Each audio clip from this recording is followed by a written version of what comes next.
잘 오셨어요. 이번 오디오북은 역학적 시스템에서 중요한 용어들만 뽑아서 정리해 보았습니다. 바로 시작합니다. 힘.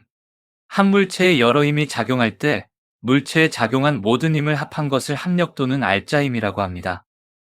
한 물체에 두 힘이 작용할 때 합력의 크기는 두 힘이 같은 방향이면 더해주고 반대 방향이면 빼줍니다. 질량. 질량은 물체의 물질적인 양을 나타내는 속성입니다. 더 정확히 말하면 물체 내에 있는 물질의 양이나 물질의 양에 해당하는 에너지의 양을 의미하는데요. 질량은 물체가 가진 무게나 관성을 결정하는 요소로 작용합니다. 질량은 킬로그램 단위를 사용합니다. 물체의 양이나 크기와는 관련이 있지만 그 자체로 독립적인 속성인 거죠. 즉, 물체의 크기나 형태가 바뀌어도 질량은 변하지 않습니다. 예를 들어 1kg의 사과는 1kg의 공의 질량과 같습니다. 질량은 중력과도 관련이 있습니다. 뉴턴의 중력 법칙에 따르면 두 물체 간의 중력은 그들의 질량에 의존합니다. 두 물체의 질량이 클수록 중력은 강해지며 질량이 작을수록 중력은 약해집니다. 질량은 물체의 관성과도 관련이 있습니다. 관성은 물체가 운동 상태를 유지하려는 성질을 나타내며 질량이 클수록 관성도 커집니다. 따라서 큰 질량을 가진 물체는 작용하는 힘이나 변화에 저항하는 경향이 있습니다. 등속 직선 운동. 등속 직선 운동은 물체가 일정한 속도로 직선 방향으로 운동하는 것을 의미합니다. 이는 물체의 속도가 변하지 않고 일정한 값을 유지하는 운동을 말합니다. 등속 직선 운동에서는 물체의 속도 변화가 없기 때문에 가속도는 0입니다. 즉, 물체는 일정한 크기와 방향을 가진 속도로 직선상에서 운동하며 이 운동은 균일하고 규칙적입니다. 속도는 시간에 따라 일정하게 유지되기 때문에 물체는 일정한 거리를 일정한 시간에 이동합니다. 등속 직선 운동은 다양한 일상생활 상황에서 관찰할 수 있는데요. 예를 들어, 차가 등속으로 움직이는 경우, 엘리베이터가 일정한 속도로 상승 또는 하강하는 경우, 자전거나 인간이 고정된 속도로 직선 도로를 이동하는 경우 등이 등속 직선 운동의 예시입니다. 가속도. 가속도는 물체의 속도 변화율을 나타내는 개념입니다. 즉, 물체의 속도가 얼마나 빠르게 변하는지를 나타내는 값입니다. 가속도는 속도 변화량을 시간 변화량으로 나눈 것으로 정의되는데요. 단위 시간 1초 동안의 속도 변화량을 가속도라고 합니다. 수학적으로 표현하자면 최종 속도에서 초기 속도를 뺀 값을 시간으로 나누면 그것이 가속도가 됩니다. 여기서 최종 속도는 일정 시간 동안의 물체의 속도, 초기 속도는 그 시간 동안의 물체의 처음 속도를 나타냅니다. 가속도는 크기와 방향을 가지고 있습니다. 크기는 속도 변화의 정도를 나타내며 방향은 속도 변화가 일어나는 방향을 나타냅니다. 예를 들어, 양의 가속도는 속도가 증가하는 것을 나타내며 음의 가속도는 속도가 감소하는 것을 나타냅니다. 가속도는 운동하는 물체의 상태를 설명하고 운동에 필요한 힘과 관계가 있습니다. 만약 물체에 힘이 작용하여 속도가 변화한다면 그 변화된 속도에 따라 가속도도 변화하게 됩니다. 만유인력. 만유인력은 모든 물체 사이에 작용하는 중력의 법칙을 의미하는데요. 두 물체 사이에 작용하는 서로 당기는 힘을 만유인력이라고 합니다. 만유인력의 개념은 아이작 뉴턴의 법칙으로 알려져 있으며 모든 물체 사이에는 서로에게 중력이 작용한다는 원리에 기반합니다. 만유인력은 다음과 같이 표현됩니다. F는 G값을 M1 곱하기 M2를 한 값과 곱하여 R제곱으로 나눈 것이다. 이 외계어를 해석해보면 힘의 크기는 두 물체의 질량의 곱에 비례하고 거리의 제곱에 반비례한다는 것입니다. 여기서 F는 두 물체 사이에 작용하는 중력의 크기를 나타내고요. G는 만유인력 상수로 알려진 상수값입니다. M1과 M2는 각각 두 물체의 질량을 나타내고요. R은 두 물체 사이의 거리입니다. 만유인력은 두 물체의 질량이 커질수록 중력의 크기도 커지며 거리가 멀어질수록 중력의 크기는 작아집니다. 이는 질량이 물체의 무게를 결정하는 요소이며 거리가 멀어질수록 중력의 작용이 희석되기 때문입니다. 만유인력은 모든 물체에 작용하는 힘으로서 우리가 땅에 붙어 있는 것도 만유인력이 작용하여 가능한 것입니다. 행성의 공전, 의성의 운동, 천체의 간섭 등 우주 현상을 설명하는 데에도 중요한 역할을 합니다. 속력. 속력은 물체의 빠르기를 나타내는 물리량으로 이동거리를 걸린 시간으로 나눈 값인데요. 더 간단하게 말하면 단위 시간 동안 얼마나 빨리 이동하는지를 나타내는 개념이고요. 속력의 방향을 함께 표시하면 속도가 됩니다. 이동거리를 걸린 시간으로 나눈 값이라는 말을 조금 더 살펴보죠. 여기서 이동거리는 물체가 이동한 총거리를 말하며 시간은 이동하는 데에 소요된 시간을 의미합니다. 속력의 단위는 일반적으로 미터/세크로 표시되며 다른 단위로도 표현할 수 있습니다. 속력은 물체의 이동 속도를 나타내는 중요한 개념으로 물체의 위치 변화를 시간에 따라 표현합니다. 속력은 일정한 속도로 움직이는 물체일 경우에는 일정한 값을 가지지만 가속이나 감속하는 경우에는 값이 변할 수 있습니다. 중력 가속도.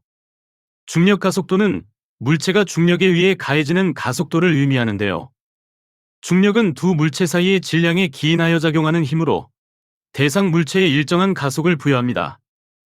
중력에 의해 가해지는 가속도는 중력 가속도로 표현되며 보통 g라는 기호로 표기합니다. g라고 읽거나 중력 가속도라고 읽는 거죠. 중력 가속도는 물체의 중력만 작용하여 1초 동안 물체의 속력이 약 9.8m/s씩 증가하는 것을 나타내는데요. 질량 단위당 힘의 크기를 의미하며 지구의 표면에서의 중력 가속도는 대략 9.8m/s입니다. 이는 모든 물체가 자유낙하할 때 1초당 9.8m/s의 속도로 가속되는 것을 의미합니다. 중력 가속도는 지구의 질량과 반지름에 의해 결정되는데요. 지구의 질량이 크고 반지름이 크면 중력은 강해지며 반대로 지구의 질량이 작고 반지름이 작으면 중력은 약해집니다. 다른 천체나 행성에서의 중력 가속도는 지구에서의 중력 가속도와 다를 수 있습니다. 중력 가속도는 운동의 법칙과 관련하여 중요한 역할을 합니다. 뉴턴의 운동 법칙에 따르면 물체에 작용하는 중력은 물체의 질량에 비례하며 중력이 작용하는 방향은 두 물체 사이의 질량 중심을 향합니다. 따라서 중력 가속도는 물체의 운동이나 평형 상태를 결정하는데 중요한 역할을 합니다.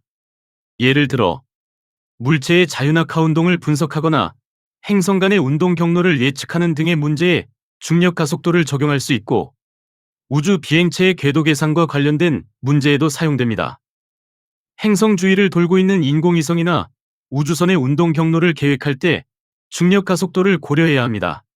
중력이 행성이나 천체에 의해 인공위성이나 우주선에 작용하므로 이를 고려하지 않으면 정확한 운동 경로를 예측할 수 없습니다.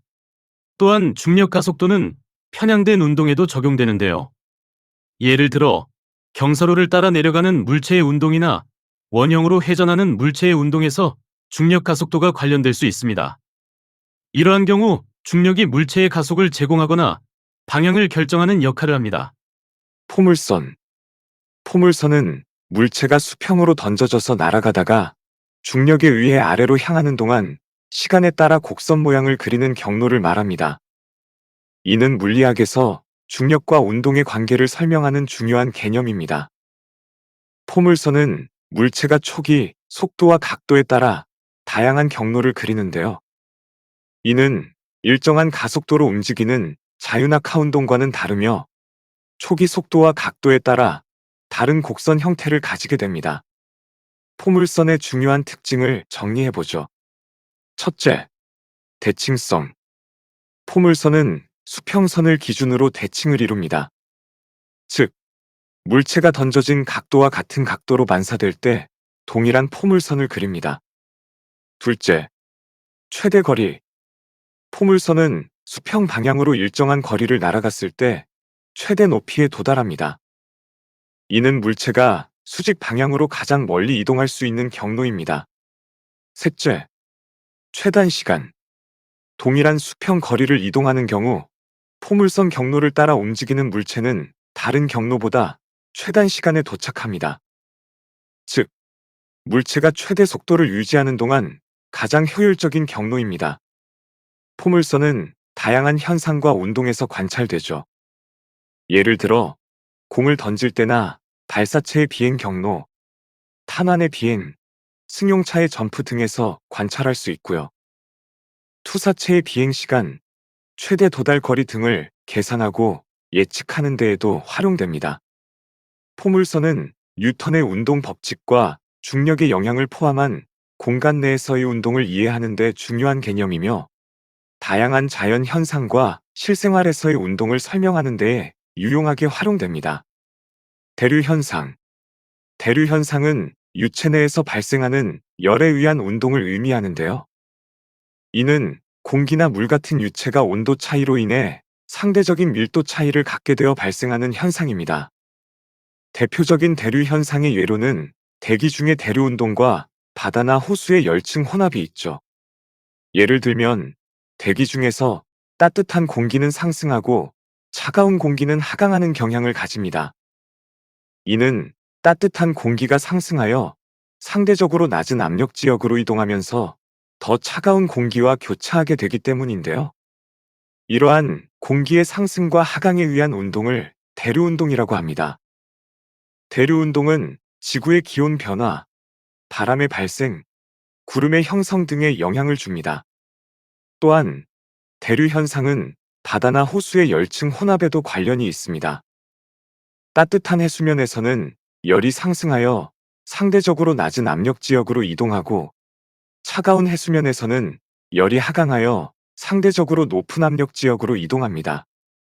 이러한 대류 운동은 열과 영양분의 혼합을 유지하고 수질 조건을 균일하게 만드는 역할을 하는데요. 대류 현상은 자연 현상에서 주로 관찰되는 현상이며 기상 현상과 지구의 열 균형을 이해하는 데 중요한 역할을 합니다. 무중력 상태. 무중력 상태는 물체가 중력에 의한 작용이 없는 상태를 말합니다. 중력은 물체에 작용하여 물체를 끌어당기는 힘이며 우리가 일상적으로 경험하는 상황에서는 어떤 물체든지 중력에 의해 아래로 떨어지거나 땅에 붙어 있는 것을 볼 수 있습니다. 무중력 상태에서는 중력 가속도가 0이 되어 중력을 느끼지 못하죠. 인공위성 내부나 자육 낙하할 때 중력을 느끼지 못하게 되고요.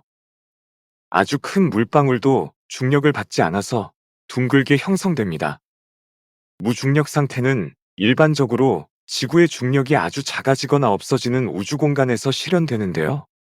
예를 들어 우주 비행사들은 우주선이 지구 중력을 벗어나 우주 공간으로 진입할 때 무중력 상태를 경험하게 됩니다. 무중력 상태에서는 중력이 없기 때문에 물체가 떨어지지 않고 공중에 떠 있는 것처럼 보입니다. 이 상태에서 물체의 운동은 중력이 없기 때문에 직선 운동으로 이루어질 수 있으며 물체의 방향을 바꾸거나 멈추는 데는 외부의 힘이 필요합니다. 지구의 대기. 수소나 헬륨과 같은 기체는 가볍고 속력이 빨라서 지구 중력의 영향에서 벗어나 우주로 날아가 버리는데요. 이에 비해 비교적 무겁고 속력이 느린 산소나 질소와 같은 기체가 지구에 남아서 지구의 대기를 구성하고 있습니다. 달의 경우에는 지구와 차이가 있습니다. 달은 지구에 비해 중력이 매우 작기 때문에 기체가 우주로 날아가 버려서 달에는 대기가 존재하지 않습니다. 뉴턴 운동 제1법칙, 관성법칙이라고도 하는데요. 관성이란 물체가 자신의 운동 상태를 계속 유지하려는 성질을 말하는데요. 정지해 있는 물체는 계속 정지해 있으려는 성질이 있고, 운동하는 물체는 계속 같은 속도로 운동하려는 성질이 있습니다. 질량이 클수록 운동 상태를 변화시키기 어려운데요. 이 말은 질량이 클수록 관성이 크다는 것입니다. 버스가 갑자기 출발했을 때 승객들이 뒤로 넘어지는 것을 보면 알 수 있죠. 물체에 작용하는 알짜 힘이 0일 때 정지해 있던 물체는 계속 정지해 있고 운동하던 물체는 계속 등속 직선 운동을 한다. 이것을 뉴턴 운동 제1법칙 또는 관성법칙이라고 합니다. 뉴턴 운동 제2법칙, 가속도 법칙이죠. 힘과 속도의 변화량을 먼저 보겠습니다. 질량을 일정하게 유지하고 힘을 2배, 3배로 계속해서 증가시키면 속도 시간 그래프의 기울기, 여기서 기울기는 1초 동안의 속도 변화량을 말하는데요. 힘을 2배, 3배로 계속해서 증가시키면 속도 시간 그래프의 기울기도 2배, 3배 증가합니다. 중학교 1학년 수학에서 배웠던 정비례 그래프를 떠올려 보세요. 따라서 질량이 일정하면 1초 동안 속도의 변화량은 힘에 비례합니다. 질량과 속도 변화량을 볼까요? 힘을 일정하게 유지하고 질량을 2배, 3배로 계속해서 증가시키면 속도 시간 그래프의 기울기는 2분의 1배, 3분의 1배로 감소합니다. 이것도 우리가 중학교 1학년 때 배웠던 반비례 그래프입니다. 뉴턴 운동 제2법칙은 1초 동안 속도 변화량은 작용하는 힘에 비례하고 질량에 반비례한다. 이것을 뉴턴 운동 제2법칙 또는 가속도 법칙이라고 합니다. 뉴턴 운동 제3법칙 작용 반작용 법칙입니다. 작용 반작용 법칙은 통합과학에서 배우는 뉴턴의 제3법칙으로서 작용하는 힘과 그에 따른 반작용하는 힘 사이의 상호작용을 설명하는 법칙입니다. 작용 반작용 법칙은 다음과 같이 요약될 수 있는데요. 두 물체 사이에 작용하는 힘은 크기가 같고 방향이 반대이며 서로 다른 두 물체에 동시에 작용한다. 즉, 한 물체가 다른 물체에 힘을 가할 때 그 물체는 동시에 그 힘에 의해 같은 크기의 반대 방향의 힘을 받게 됩니다. 예를 들어 볼게요. 만약 여러분이 벽에 손을 내던지면 손은 벽을 밀어내려는 힘을 가합니다. 그리고 벽은 동시에 손을 밀어내려는 크기가 같고 반대 방향의 힘을 가합니다. 이것이 작용 반작용인 거예요. 또 다른 외론을 로켓 추진 원리가 있는데요. 로켓은 연소하는 연료를 뒤로 토해내면서 전진하는데 이때 로켓이 추진력을 가하는 동시에 연료가 반대 방향으로 토해나가는 반작용이 발생합니다. 이 법칙은 모든 물체의 상호작용에서 적용되며 우주 비행, 자동차 운행, 스포츠 등 다양한 현상과 상황에서 나타납니다. 작용 반작용 법칙은 운동의 보존, 에너지 전달, 평형 유지 등을 이해하는 데 중요한 개념입니다. 지구 시스템에 대한 용어 정리는 다음 오디오북에서 이어집니다. 여러분 복습 많이 하세요. 여러분, 저희는 여기 있어요. 저희를 이용하세요.